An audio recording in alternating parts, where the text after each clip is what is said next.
On the 29th of April, protesters from Save the Frogs showed up in front of the EPA demanding that the herbicide Atrazine be banned. Atrazine raises the yield of corn by maybe 1%, but when atrazine shows up in runoff and rainwater, it can lower the yield of frogs in reproduction by 100% by feminizing male frogs. Now that's the question. Can you imagine a world without frogs? Well, that's what we're going to get if people continue spraying chemicals that effectively castrate frogs and also continue eating frog legs for dinner. Two main tactics are being used in an effort to slow down the extinction of amphibians. One is attempting to get atrazine and other chemicals that are interfering with amphibian reproduction banned, and the other is targeting restaurants that sell such products as frog legs. We're going to be having fun we're going to be having our own Cinco de Mayo party in front of their restaurant to get frog legs out of their restaurant. When the manufacturer came to me and said they wanted to know if atrazine had any adverse effects on amphibians. I'm an expert in amphibian reproductive and developmental endocrinology, so I study how hormones regulate amphibian development and their reproduction. And at the time, as I said, I'd never heard of atrazine, and I assumed, since the manufacturer was asking me to study it, that they probably thought it wasn't going to do anything. And so did I. But boy, were we both surprised. It turns out that atrazine, we'll wait for the bus. It turns out that atrazine at very low levels that were thought to be safe, at levels that you can find even in rainwater, will disrupt the reproductive development of, in particular, male amphibians. So they are demasculinized or chemically castrated. They lose their male hormone. So they don't develop properly, they don't develop sperm, and they're also feminized. So male frogs develop eggs in their testes, sometimes they grow ovaries, and when they reach adulthood, some genetic male frogs even completely turn into females. So it turns out, to dispel a few myths that have been put out there by the manufacturer and by their supporters, that at least a dozen labs around the world have also found similar effects in amphibians. So it hasn't just been my laboratory.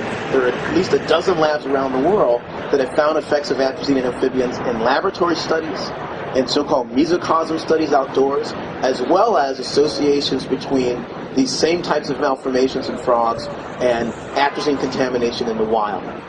It turns out they don't sell pesticides, they sell crop protection. That's what they're doing. They're protecting our crops. So they make us think, oh, we need pesticides. We need pesticides to feed the human population, as if they're sending all the corn over to the starving African children and the homeless people in the streets of D.C. and San Francisco and Chicago and New York. They're not. What I found out is that corn, our #1 crop in America, is that true? #1 crop in America. Humans eat 6% of the corn that we grow. We eat 1/16 of the corn. And the rest is going to feed cows, and it's going to ethanol, which I just found out that a few years ago, the Bush administration decided to require that we need to get up to 22 billion gallons of ethanol.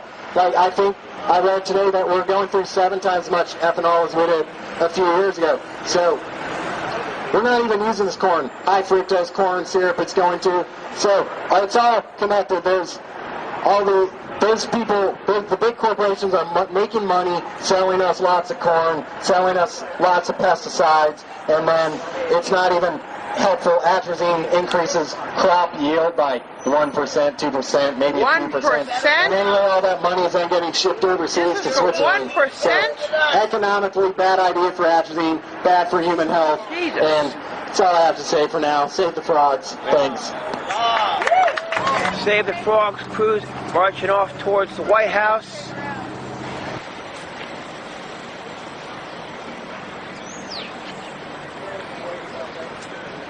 Rolling in on that between the lamppost area where protest normally constitutes a civil disobedience. We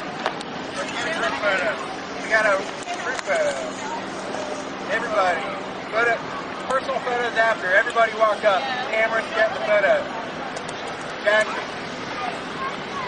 Let's see how long it takes before they're bothered. Don't block you. On 5. On 5, everybody else save the frogs, okay? 1, 2, 3, 4, 5. Save the frogs! Awesome. So everyone get in a person. And disengaging? That looks like the cops don't care under that circumstance.